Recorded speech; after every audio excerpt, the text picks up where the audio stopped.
Kombëtarja ka zhvilluar sot një seancë stërvitore në Londër në kuadër të përgatitjeve për Andorrën.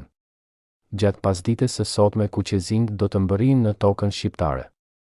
Lajmi i mirë për Silvinion vjen nga stafi mjekësor. Tomas Strakosha po mbahet nën monitorim, por situata paraqitet me optimizëm për rikthimin në kohë pas një goditjeje në kokë që mori gjatë ndeshjes me Anglinë. Kombëtarja shqiptare i është rikthyer përgatitjeve në fushë pas ndeshjes me Anglinë të luajtur një natë më parë në stadiumin Wembley. Kuqezinjtë kanë zhvilluar një seancë stërvitore në stadiumin The Hive të Londrës që ka zgjatur pak më shumë se 60 minuta. Lojtarët të cilët nuk u aktivizuan dhe ata që luajtën si zëvendësues kanë zhvilluar stërvitje me ngarkesë të plotë, ndërsa titullarët kanë punuar vetëm në palestër.